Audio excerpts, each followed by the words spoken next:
Very good morning to all students present in my online defense GVCC online classes. Last class we studied about vector forms and different types of vector and definition of vector and uses of vector. Now we will today discuss about triangles law in vector form, सदिशों का एक त्रिभुज नियम। इसके बारे में आज अपन study करेंगे। ओके, इस नियम को अपन बोलेंगे बेटा योग का नियम या योग नियम भी अपन इसको नोन करते हैं। क्लियर? सबसे पहले मान लो अपने पास में कोई वेक्टर दिया गया है ए वेक्टर और दूसरा वेक्टर दिया गया अपने पास में बी वेक्टर, तो इसका रिजल्टेंट कौन सा होगा बेटा? C vector. अब इनको मैं ऐड कर लूं कि मेरे पास में फर्स्ट वेक्टर ए है, सेकंड वेक्टर इसके लास्ट वाले पॉइंट से स्टार्ट होता है, इसका हेड अपने पास में ये हो गया और रिजल्टेंट देखें तो मैं इनिशियल पॉइंट से देखूं तो मेरे पास में फाइनल पॉइंट यहां पहुंच जाऊंगा। कहने का मतलब एक कोई वेक्टर दिया गया है, दूसरा ये वेक्टर दिया गया है, यदि इन दोनों वेक्टर को ऐड करूंगा तो जो आंसर होगा वो इसका प्रारंभिक बिंदु से अंतिम बिंदु में जो भी वेक्टर या सदिश होगा उसका रिजल्टेंट होगा, या इन दोनों का आंसर ही इस रिजल्टेंट का क्या होगा बेटा? सदिश होगा, इसका आंसर होगा। तो कहने का मतलब यदि मैं एक सदिश को सेकंड सदिश में वेक्टर में ऐड करूं तो मेरे पास में सी वेक्टर मिल जाता है। मुझे कौन सा वेक्टर मिल जाता है? मुझे सी वेक्टर मिल जाता है। तो इसका अपन यूज कैसे करेंगे? कहीं भी अपने पास में दो वेक्टर हैं तो यदि आप उनका कहीं एडिशन दिखा दोगे तो वो एडिशन हमेशा इन दोनों के परिणामी को शो करेगा। ये स्टेटमेंट आपको कहां में लेना है? यहां से तो कोई क्वेश्चन नहीं पूछेगा आपको डिफेंस के एग्जाम में। जो स्टेटमेंट क्या होता है, दो वेक्टर को ऐड करने के बाद में जो वेक्टर मिलता है वो हमेशा इनका परिणामी होता है। तो कहीं परिणामी वेक्टर चाहिए किसी का भी तो आप उन वेक्टर्स को क्या करो बेटा? ऐड कर लेना। ठीक है, तो इसका बेसिक जो स्टेटमेंट इंपॉर्टेंट अपन क्वेश्चन में यूज करेंगे वो ये होगा, दो सदिशों का योग हमेशा उनके परिणामी सदिश का मान होता है। ये स्टेटमेंट आपको हमेशा यूज करना है। समझ में आ गया? जैसे suppose that question banana upon start करें कि कैसे कैसे क्वेश्चन आपके डिफेंस में आते हैं। सपोज दैट मेरे पास में ये वेक्टर है, सपोज दैट फिर मेरे पास में ये वेक्टर है, सपोज दैट मेरे पास में एक वेक्टर और है। इन तीनों को ऐड करोगे तो ये मेरे पास में इनका क्या मिल जाएगा बेटा? परिणामी मिल जाएगा। ये सपोज ए वेक्टर है, ये बी वेक्टर है, ये सी वेक्टर है और ये कौन सा वेक्टर हो गया? D vector. तो मैं बता सकता हूं A vector plus B vector plus C vector is equal to कौन सा हो जाएगा? डी वेक्टर हो जाएगा।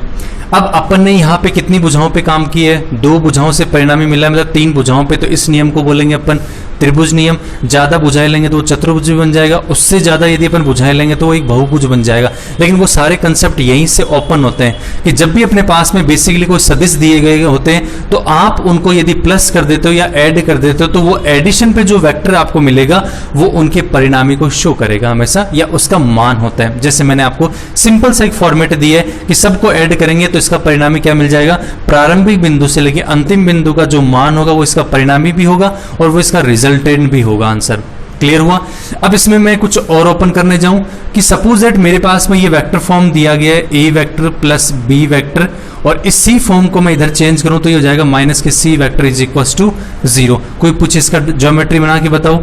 ये तो ए वेक्टर हो गया, ये बी वेक्टर हो गया, ए वेक्टर ये हो गया आपका बी वेक्टर। इसके बाद में यहाँ पे सी के आगे माइनस लगाओ। वेक्टर कभी माइनस में नहीं होता, बस डायरेक्शन उसके चेंज होने के लिए माइनस साइन यूज करते हैं। तो पहले आपकी डायरेक्शन ये वाली थी, इसको चेंज कर दो तो अब डायरेक्शन में पहुंच जाऊंगा मैं ये वाली डायरेक्शन में। समझ में आ गया होगा? तो वेक्टर का जो बेसिक डेफिनेशन होता है ना उसमें अपन ने क्लियर किया था, एक तो दिशा होनी चाहिए, एक आपके पास में क्या होना चाहिए? परिमाण होना चाहिए। वो यहां और क्लियर हो जाता है। देखो दिशा तो मेरे पास में है, पहले ये वाली डायरेक्शन होगी, फिर ये वाली डायरेक्शन होगी, फिर ये वाली डायरेक्शन होगी। लेकिन जब मैं परिमाण की बात करूंगा तो आप जहां से स्टार्ट हुए थे वहीं पे आ गए हो वापस। तो टोटल आंसर कितना हो गया आपका? 0 हो गया। दिशाएं आपको अलग अलग डायरेक्शन में मिल रही हैं, लेकिन परिणाम कितना हो गया, वापस वहीं पहुंच गए। मतलब आपने आउटर फॉर्म में या एक्सटर्नल फॉर्म में कोई वर्क ही नहीं किया, जहां से स्टार्ट किया था उन्हीं डायरेक्शन को फॉलो करते हुए आप वहां उसी पॉइंट पे वापस पहुंच गए। दैट मीन्स उसका परिणाम ही कितना हो गया, 0 हो गया। ये यहां से भी ऑब्जर्वेशन हो रहा है और ये यहां से भी हो रहा है। अब डिफेंस में इसमें क्वेश्चन कैसे पूछे जाएंगे, मान लो या तो कोई ज्योमेट्री है, वैसे ज्योमेट्री डिफेंस के पेपर में नहीं आती है, कोई और कंसेप्ट आपको दे देंगे कि ऐसा सा कुछ दिया गया है तो इनका परिणामी बिंदु और अंतिम बिंदु कितने बिंदु होंगे। लगता है परिणामी और अंतिम बिंदु 2 जगह पे होंगे, लेकिन ऐसा नहीं होता। इसका प्रारंभिक बिंदु तो ये था और अंतिम बिंदु ये हो गया, लेकिन इस डायग्राम में प्रारंभिक बिंदु और अंतिम बिंदु कहां पहुंच गए, अपन एक ही बिंदु पे पहुंच गए। तो इसमें अलग अलग बिंदु नहीं होते। कितने बिंदु होते हैं, प्रारंभिक और अंतिम बिंदु की बात करें तो सिर्फ एक पे चलेगा। तो ऐसा अपने पास में कुछ डायग्राम या कंसेप्ट या कोई सदिश वेक्टर फॉर्म दिया है तो आप उसका एक डायग्राम बनाओ, उससे जो भी क्वेश्चन आपसे पूछे जाए उनके अकॉर्डिंग आप वहां पे सॉल्व करते जाइए। तो इससे 2 कंसेप्ट निकलते हैं। एक तो ये निकल गया, 2 वेक्टर को यदि हमेशा कहीं भी अपन योग करते हैं, ऐड करते हैं, तो ये एडिशन का वेक्टर जो होता है वो इसके परिणामी को शो करता है। या 3 वेक्टर हैं, 4 वेक्टर हैं, 5 वेक्टर और सबका आंसर 0 आ जाए, इसका मतलब प्रारंभिक बिंदु और अंतिम बिंदु कहां होगी, एक बिंदु पे स्थित होंगे। और सबका यदि मैं देखना चाहूंगा तो परिणामी कितना आ गया, 0, तो वो एक ही बिंदु पे वापस आके मिलेंगे। तो इसका स्टेटमेंट क्या हो गया, यदि किसी सदिशों का योग 0 है तो उनका प्रारंभिक बिंदु और अंतिम बिंदु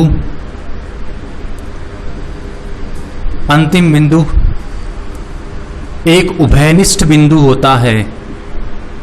एक उभयनिष्ठ बिंदु होता है, एक उभयनिष्ठ बिंदु होता है। ये यहां से 2 स्टेटमेंट आपको हमेशा काम में लेने, क्वेश्चन में डायरेक्ट अपने को इनको यूज करेंगे। इसके बाद में यहां पे तो मैंने त्रिभुज नियम लिया था। अब त्रिभुज नियम से आगे कौन सा नियम अपन स्टडी करने जाएंगे, चतुर्भुज नियम, सदिशों का चतुर्भुज नियम। उसी में भी कुछ अपन ऐसे रूल रेगुलेशन को फॉलो करेंगे बेटा। तो सदिशों का चतुर्भुज नियम नेक्स्ट हेडिंग रहेगा, सदिशों का चतुर्भुज नियम। चतुर्भुज में क्या भुजाएं, कितनी भुजाएं अपन काम में लेंगे, 2 भुजाएं काम में लेंगे, जिन के आमने सामने की दोनों भुजाएं अलग अलग जो होती हैं वो भी परिणाम में क्या होती है, बराबर होती है। तो टोटल वहां पे जो भुजाओं की संख्या होती है वो होती है बेटा 4। 4 भुजाओं से जो ज्यामिति बनी उसे क्या बोलेंगे अपन, चतुर्भुज बोलेंगे। तो इसका और देख लो, सिंपल सा है, सदिशों का चतुर्भुज नियम। सदिशों का चतुर्भुज नियम क्या होगा, सपोज दैट मेरे पास में एक ये है ए वेक्टर, सपोज दैट ये मेरे पास में है बी वेक्टर। अब ए वेक्टर और बी वेक्टर हैं, ऐसे ही मैं ये वेक्टर बना दूं तो ये कौन सा वेक्टर हो जाएगा, बी वेक्टर। ऐसे ये वेक्टर बना दूं तो ये कौन सा हो जाएगा, यदि मैं इसको थर्ड नोटेशन पे दूं तो ये कौन सा हो जाएगा, सी वेक्टर, और ये कौन सा हो जाएगा, डी वेक्टर। ठीक है, अब इनकी डायरेक्शन ये मैंने एज्यूम कर लिया। देखने जाइए थोड़ा सा, यदि ए और सी को मैं देखने जाऊं तो इसका रिजल्टेंट कौन सा मिलेगा अपने को, ये वाला। तो मैं इसको बोल सकता हूं A vector plus C vector. दूसरा, यदि मैं ए और बी का देखने जाऊं तो यहां पे कौन सा वेक्टर मिल सकता है मुझे, ये वेक्टर मिल सकता है बी प्लस डी वेक्टर। कहने का मतलब एक चतुर्भुज में अपने पास में कितने विकर्ण होते हैं, डायगोनल होते हैं, 2 डायगोनल होते हैं, एक ये वाला हो गया, एक ये वाला हो गया। अब इनमें यदि अपन योग दिखाएंगे तो अपन वही त्रिभुज नियम का पालन करेंगे कि एक भुजा ये है, दूसरी भुजा ये, तो तीसरी भुजा भी अपने पास में ये हो जाएगी।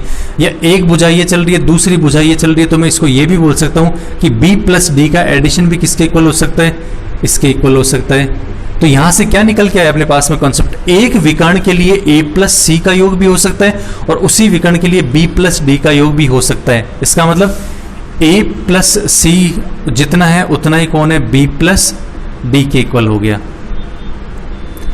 तो इसका तो सिंपल सा मीनिंग है कि जितनी इस भुजा की लंबाई है उतनी इस भुजा की लंबाई है, जितनी भुजा की लंबाई ये है या इसका परिणाम है वो का वही इसका परिणाम है। अब इसमें से दो कॉन्सेप्ट निकल के आते हैं जिनको अपन यूज करेंगे। वो क्या क्या है? यदि अपने पास में एक सदिश दिया गया है और दूसरा सदिश दिया गया है तो इन दोनों का परिणामी, एक तो कौन सा सदिश हो जाएगा बेटा? ये जो मैं किस में काम में ले लिया? त्रिभुज नियम में। दूसरा नियम यहां से ऑब्जर्वेशन में क्या लेते हैं अपन कि एक सदिश ए दिया गया है, एक सदिश बी दिया गया है, तो इनका परिणामी इनके बीच में भी हमेशा स्थित होता है। सपोज दैट ये मेरे पास में ए वेक्टर है, ये मेरे पास में बी वेक्टर है, तो इस परिणामी की वैल्यू भी कितनी होगी? ए वेक्टर प्लस बी वेक्टर, इसको बोलेंगे परिणामी सदिश। परिणामी सदिश ये क्वेश्चनों में अपन काम में लेंगे, ये वाला सबसे इंपॉर्टेंट है इसमें। ठीक है, वापस मैं एक्सप्लेन करता हूं। ए वेक्टर दिया गया और बी वेक्टर दिया गया, यदि इन दोनों को ऐड करोगे तो त्रिभुज नियम से तो एक थर्ड वाली साइड अपने पास में कंप्लीट हो जाती है, लेकिन चतुर्भुज नियम अपने को क्या बताता है कि जब ये वाला अपने को सदिश दिया गया और ये वाला सदिश दिया गया तो इसका परिणामी एक तो होता है मेरे पास में ये, और यदि दूसरा मैं विकर्ण देखूं तो इसका परिणामी होता है ये। लेकिन यहां से क्या पता चल रहा है कि जितना a प्लस सी है उतना ही कौन है? b plus D. तो कहने का मतलब जब दो सदिशों का परिणामी तीसरी भुजा से ना लेके इनके बीच वाले कोण पे निर्भर करता है तो हमेशा इनका परिणामी इनके बीचों बीच स्थित होगा, और जिसका जो मान होगा इन्हीं दोनों भुजाओं के क्या होगा बेटा? प्लस के इक्वल होगा। इस पे मैं आपको एक क्वेश्चन करवा देता हूं। सपोज दैट मेरे पास में एक हेक्सागोनल है, मतलब एक समषष्ठभुज है। यदि मेरे पास में एक यहां पे हेक्सागोनल, तो अपने पास में जो आपको दिखाई दे रहा है ये A B C D E F क्या है बेटा? एक हेक्सागोन। हिंदी फॉर्मेट क्या होगा? षष्ठभुज होगा इसका, जिसमें कितनी भुजाएं होती है? 6 भुजाएं होंगी। उसको क्या बोलेंगे अपन? हेक्सागोन बोलेंगे। यहां पे क्वेश्चन मेरा ये है, A B vector plus A C vector plus A D vector plus A E vector plus A F vector का आंसर क्या आएगा? ये मैंने आपको ऑप्शन दे दिए यहाँ पे। ठीक है, ये क्वेश्चन मैं क्यों करवा रहा हूं, ये आपको नियम अच्छे से क्लियर हो जाए, फिर मैं इनका एक स्टेटमेंट और आपको राइट कर देता हूं। देखो सबसे पहले समझने जाओ क्या पूछा आपको? ए बी प्लस ए सी। बेटा ए बी आपके पास में ये रहा, ए सी आपके पास में ये रहा, तो ए बी और ए एफ में मैं थोड़ी समानता देखूं तो ए बी तो मेरे पास में ये रहा वेक्टर और ए एफ मेरे पास में ये रहा वेक्टर। इस नियम के अकॉर्डिंग मैंने आपको बताया था ए बी और ए एफ को ऐड करोगे, ए बी और ए एफ को ऐड करोगे तो इनका परिणामी इनके बीच में स्थित होता है। तो पहला समीकरण क्या हो सकता है अपना? A B plus A F is equal to कितना हो सकता है? A D. ठीक है बेटा जी, तो पहला इक्वेशन मैं बना देता हूं, A B vector plus A F vector is equal to A D vector. ऐसे आगे तो मेरे पास में ए बी भी निकल गया यहां से और ए एफ भी निकल गया, फिर है ए सी प्लस ए ई। अब मैं ए सी वैक्टर निकाल देता हूं, फिर ए ई वैक्टर निकाल देता हूं, तो ए सी वैक्टर निकाल दिया और ए ई वैक्टर निकाल दिया, तो क्या बनेगा? ए सी और ए ई का देखोगे तो फिर भी परिणामी कितना आ रहा है? ए डी आ रहा है। तो मैं इसको लिख सकता हूं कि इनका परिणामी देखोगे तो भी किसके इक्वल आएगा? ए डी के इक्वल आएगा। मैं इन सबको ऐड करता हूं या मैं इनकी वैल्यू पुट करता हूं, A B plus A F, A B plus A F का वैल्यू कितना है? A D. A C plus A C plus A का वैल्यू कितना है? A D. तो ये ए डी और ए डी यहां तक कितने हो गए बेटे? ट्वाइस ए डी हो गए, मतलब डबल ए डी हो गए। एक ए डी अपने पास में ये रहा, तो टोटल यदि मैं आंसर देने जाऊंगा तो कितना होगा? 3 ए डी। सेकेंड ऑप्शन आपका क्या हो जाएगा? यहां से राइट हो जाएगा। क्या स्टेटमेंट अपन ने यूज किया यहाँ पे? एक बेसिक स्टेटमेंट लिया, और वो क्या लिया जिसको मैं आपको लिख देता हूं, दो सदिशों का योग या फिर परिणामी उनके मध्य में भी स्थित होता है। तो त्रिभुज नियम से अपने को यह आइडेंटिफाई हुआ कि जब दो सदिश दिए गए हैं तो उनका जो रिजल्टेंट होता है, उनका जो परिणामी होता है, वो उन दोनों के योग की क्या होता है? बराबर होता है। चतुर्भुज नियम से अपने को क्या आइडेंटिफाई हुआ? दो सदिश यदि अपने पास में दिए गए हैं तो इनका जो परिणामी होगा वो इनके बिल्कुल बीचों बीच स्थित होगा, जिस परिणामी का मान आप a प्लस बी को डायरेक्ट ऐड करके भी निकाल सकते हो। समझ में आ गया होगा? ये वाला कंसेप्ट अपन ने इसमें सॉल्व किया तो अपना डायरेक्ट आंसर यूज आ गया। समझ में आ गया? नेक्स्ट यदि मैं एग्जाम्पल देने जाऊं आपको तो मैं इसी का एग्जाम्पल देने जा रहा हूं। इसी का एग्जाम्पल देने का मतलब ये हुआ कि आपको इसी बेस पे मैं क्वेश्चन एक और करवाऊंगा यहाँ पे। तो यहां बेटा जी आपको एक हेक्सागोन दिया गया, और वो हेक्सागोन कौन सा है, A B C D E F. एक क्वेश्चन में हेक्सागोन का और करवा देता हूं आपको। हेक्सागोन मतलब आपको षष्ठभुज दिया गया जिसमें 6 भुजाएं आपको यहाँ पे दिखाई दे रही हैं, वो एक सदिश रूप में दी गई है। आपको एफ ए वेक्टर का मान निकालना, और ये मान कब निकालना है, जब आपको ए सदिश दिया गया बेटा, बी सदिश दिया गया। ये डायग्राम आपके डिफेंस के एग्जाम में नहीं आएगा, आपको सीधा इतना क्वेश्चन दिया हुआ है, ए बी सी डी आपके पास में एक रेगुलर हेक्सागोन दिया गया है। रेगुलर का मतलब क्या होगा, आपके पास में डायरेक्शन एक ही होगी वहां पे जहां तक पॉसिबल है।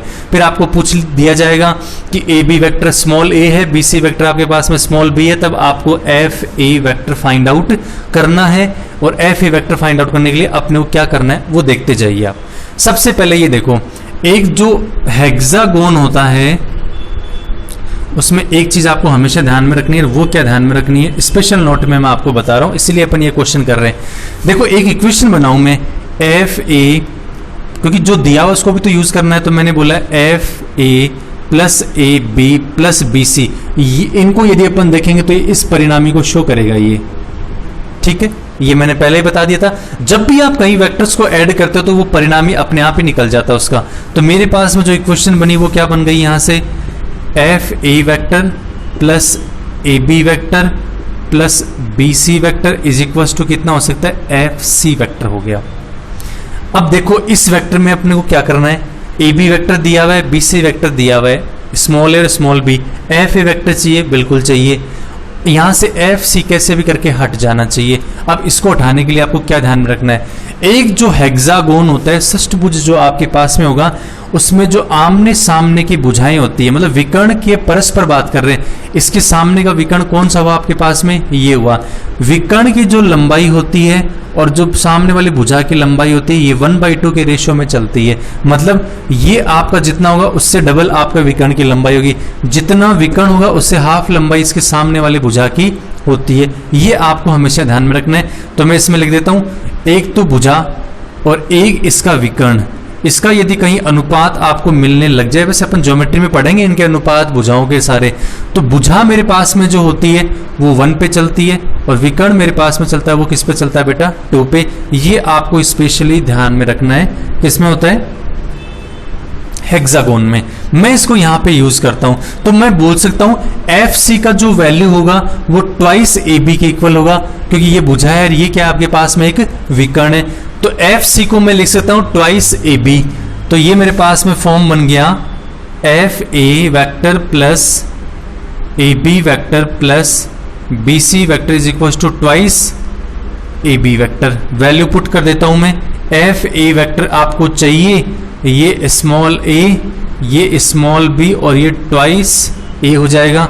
तो एफ ए वेक्टर का वैल्यू निकालना चाहूं तो ट्वाइस ए में से ए जाएगा तो कितना होगा, ए, और ये रहेगा बी वेक्टर। ये आपका आंसर आएगा इसमें। समझ में आ गया होगा आपको अच्छे से। तो इन क्वेश्चनों को करने का पैटर्न क्या होता है वो अपन समझ गए कि जो भी आपको पूछा है वो उस इक्वेशन में होना चाहिए, जो आपको दिया उसको कैसे भी वहां पे यूज करना है। और कुछ सदिश के 2 नियम मैंने आपको बताए, त्रिभुज नियम और चतुर्भुज नियम, उनका आपको हमेशा क्या करना है बेटा, पालन करना है। समझ में आ गए होंगे। और क्वेश्चन आपको डीपीपी वगैरह में मिल जाएंगे, वहां से सोल्व करना, शायद मे बी सभी क्वेश्चन आपको इन दोनों पैटर्न से क्या हो जाएंगे बेटा, सोल्व हो जाएंगे। नेक्स्ट जो सदिश का अगला फॉर्म है वो अपन पढ़ने जाएंगे कि सदिशों को अपन गुणा कैसे कैसे करते हैं। गुणा करने के लिए अपने पास में 2 मेथड होते हैं, एक तो होता है उनका अदिश गुणा और एक होता है उनका सदिश गुणा। अदिश गुणा में कोई दिशा का मीनिंग नहीं होता है, कैसे भी गुणा कर सकते हो आप। सदिश गुणा में आपको क्या करना है, उसकी डायरेक्शन को भी निर्धारित करना है। तो सबसे पहला अपना रहेगा सदिशों का गुणनफल। मेन हेडिंग अपना है सदिशों का गुणनफल। अब इस सदिशों के गुणनफल में फर्स्ट कौन सा रहेगा, सदिशों का अदिश गुणनफल। सदिशों का अदिश गुणनफल इंग्लिश फॉर्मेट होता है डॉट प्रोडक्ट ऑफ वेक्टर्स। इसको अपन ये भी बोलते हैं dot product of given vectors. इसमें सिर्फ जो दिशा होगी वो इंपॉर्टेंट नहीं होगी, सिर्फ आपको परिणाम की बात करनी है। सपोज दैट मेरे पास में ए वेक्टर दिया गया है और ये कौन सा वेक्टर दिया गया है, बी वेक्टर। यदि इनके परिणामी की बात करूं मैं, सपोज दैट इनके बीच में एंगल कितना हो गया, थीटा हो गया। तो आपने घटक पढ़े होंगे फिजिक्स की क्लास में और वो यहाँ पे भी आ जाते हैं। तो इस वाले बी का यदि मैं यहाँ पे घटक देखना चाहूँ, मतलब क्षैतिज दिशा में यदि घटक देखना चाहूँ तो वो कितना हो सकता है, बी cos थीटा, और ऊर्ध्वाधर घटक देखना चाहूँ तो कितना हो सकता है, बी sin थीटा। अब मैंने बोला यहाँ पे परिणाम की बात करेंगे, दिशा की बात नहीं करेंगे। तो इस वाले सदिश का टोटल परिणाम कितना हो जाएगा, इसको अपन इससे क्या कर देंगे बेटा, मल्टीप्लाई। तो एक फॉर्मूला निकल के आता है, ए सदिश को बी सदिश से गुणा करना, उस गुणा करने के चिन्ह को ही अपन क्या बोलते हैं बेटा, डॉट। इसका मतलब गुणा ही होता है आपका। तो इसका वैल्यू कितना आएगा, मैग्नीट्यूड ए मैग्नीट्यूड बी, और यहां पे कितना मिल जाता है, cos थीटा। ये आपके पास में इसका फर्स्ट स्टेटमेंट निकल गया कि A dot B is equal to कितना होता है, मैग्नीट्यूड ए मैग्नीट्यूड बी और cos थीटा। दूसरा, यदि सदिश विपरीत है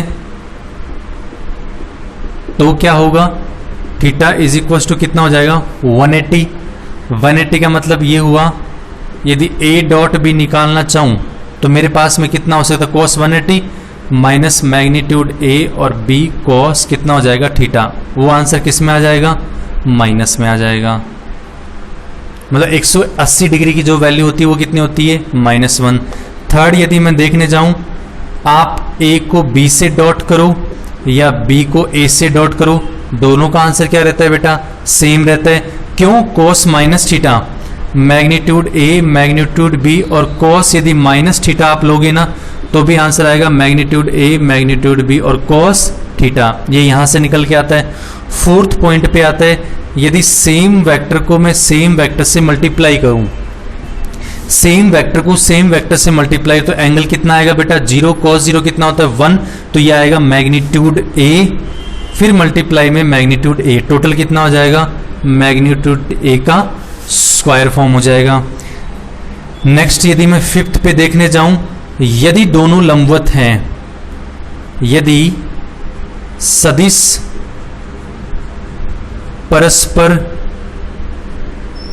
लंबवत है तो क्या होगा, यदि सदिश परस्पर लंबवत है तो होगा आपका A dot B is equal to कितना आएगा, 0। ये बड़ा इंपॉर्टेंट है, बार बार अपन काम में लेंगे और मैं आपको बोलूंगा, दो सदिश लंबवत हैं, कैसे प्रूव करोगे, उनका डॉट क्या करोगे, 0। और किसी क्वेश्चन में किन्हीं वेक्टर्स का डॉट 0 आ जाए तो आप बोलोगे उनका जो एंगल है वो कितना होगा, 90 डिग्री, या वो परस्पर क्या हो रहे हैं बेटा जी, लंबवत हो रहे हैं। अब इनको अपन निर्देशांक की अक्षों के सापेक्ष स्टडी करें तो क्या हो सकता है, निर्देशांक की अक्षों में क्या मिलेंगे अपने को, आई जे और के। मैं शॉर्ट फॉर्म में देखना चाहूं तो यहां पे भी कितना हो सकता है, आई जे के। आई का आई से मल्टीप्लाई होगा क्योंकि सेम डायरेक्शन में मल्टीप्लाई, सेम का मल्टीप्लाई होगा, अपोजिट में वैल्यू कितना आएगा, 0। तो यहाँ पे आएगा 1 0 0 0 1 0 0 0 और 1। ये एक शॉर्ट टेबल से अपन इनको जल्दी आइडेंटिफाई कर लेते हैं कि सेम का मल्टीप्लाई हो सकता है, और ये डॉट से मैंने इसको शो कर दिया। यदि आप अपोजिट को करते हो तो एंगल आपके पास में कितना आता है, 0 आ जाता है। आई डॉट आई कितना होता है, 1। आई डॉट जे कितना होगा, 0। आई डॉट के फिर भी कितना होगा आपके पास में, 0। ये आपको अच्छे से क्लियर होना चाहिए।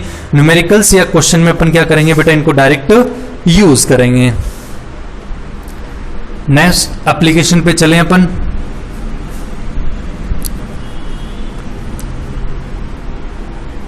नेक्स्ट होगा, यदि इन वेक्टर्स का किन्हीं ज्यादा के साथ में डॉट हो तो क्या करना चाहिए, तो जो डॉट का 7th पॉइंट आपके पास में होगा वो क्या हो सकता है, उसको भी अपन क्लियर करते हैं।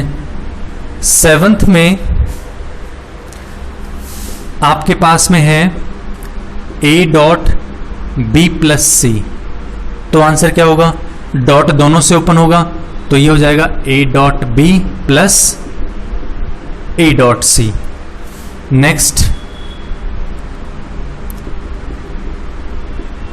यदि आपको देखना है a plus B dot C plus D, तो वही फर्स्ट का आंसर देखो कितना होगा, a dot C plus D plus B dot C plus D.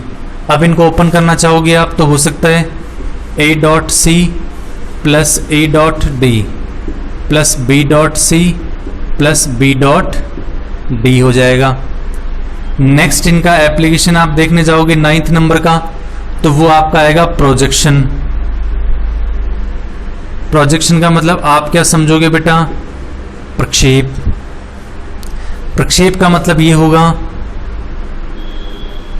कोई वेक्टर a दिया गया है और कोई वेक्टर आपके पास में b वेक्टर दिया गया है। प्रोजेक्शन का मतलब ऐसे मान लो इसके ऊपर छाया कितनी आती है, ये इसका परिणामी कितना होगा। तो यदि मैं a का b पे प्रक्षेप देखूं, a का b पर प्रक्षेप देखूं तो कितना हो सकता है। सबसे पहले उनके बीच में क्या दिखा दीजिए, डॉट, क्योंकि आपके पास में एंगल कितना चल रहा है, थीटा। नीचे जिस पे प्रोजेक्शन चल रहा है उसका क्या आ जाएगा, मैग्नीट्यूड। दूसरा इसका अपोजिट, यदि b का a पर प्रक्षेप देखने जाओ तो आपके पास में हो सकता है वही a डॉट b, नीचे जिस पे प्रक्षेप हो उसका क्या लग जाता है बेटा जी, मैग्नीट्यूड लग जाता है। अगला इसमें देखने जाओ, अगला इसमें देखने जाओ कि जब दोनों वेक्टर एक ही हो तो a डॉट a कितना होता है जी, a स्क्वायर होता है। ये भी कितना होगा, a का मैग्नीट्यूड। तो इस पे एक एप्लीकेशन बना देता हूं, जब दोनों सदिश समान है तो उनका प्रक्षेप क्या होगा, वो भी आप समझ लीजिए। यदि दोनों समान होंगे इसका मतलब प्रोजेक्शन प्रक्षेप कितना होगा, a और a का डॉट हो गया, नीचे a का कितना हो गया, मैग्नीट्यूड। a डॉट a क्या हो सकता है, a का स्क्वायर हो सकता है और ये हो सकता है ये। इसको यदि मैं वापस देखने जाऊं तो कितना हो गया, a। तो आंसर क्या निकल गया, एक सदिश का परिणामी ही उनका, एक सदिश का परिणामी ही उनका क्या होता है, प्रक्षेप होता है। मतलब आपको ज्यादा कैलकुलेशन नहीं करनी है, उसका ही क्या निकाल दो, परिणामी निकाल दो, आंसर वही आ जाएगा। इस स्टेटमेंट को पूरा कर देता हूं, एक सदिश का परिणामी ही उनका क्या होता है, प्रक्षेप होता है।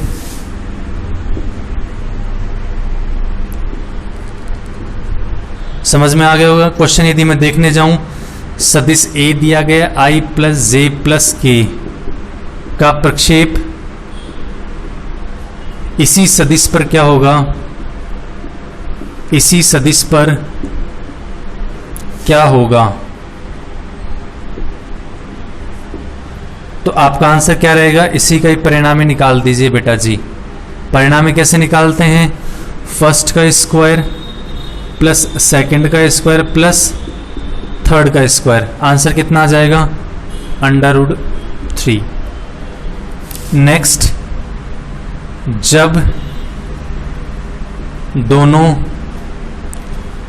180 डिग्री पर हों तो क्या होगा, तो परिणामी ऋणात्मक होगा, क्योंकि 180 डिग्री की वैल्यू कितनी होती है, -1। लेकिन P प्रक्षेप हमेशा धनात्मक होता है। प्रक्षेप की कैसी भी वैल्यू आ जाए, आपको लास्ट में P प्लस का ही लेना है बेटा। किसी भी एंगल को पूछा जाए, वैल्यू जो लास्ट में आपको निर्धारित करनी है वो पॉजिटिव या एक धनात्मक संख्या ही होनी चाहिए। ये आपको समझ में आ गया होगा।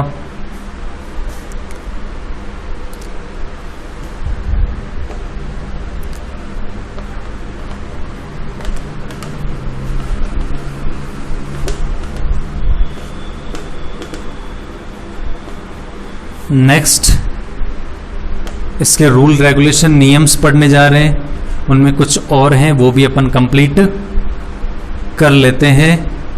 ये आप साथ साथ में राइट करते जाइए बेटा। नेक्स्ट होगा a प्लस बी को यदि आप डॉट करोगे a माइनस बी से तो कितना होगा?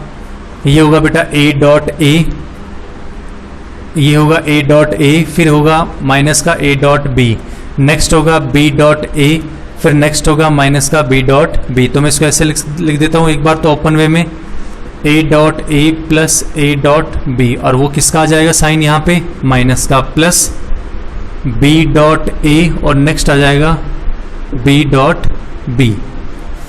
अब मैंने बोला a डॉट b लो चाहे b डॉट लो, एक ही बात है, ये कट जाएगा यहाँ से, आंसर रहेगा a डॉट। ये डायरेक्ट आपको क्वेश्चनों में यूज करना है बेटा जी।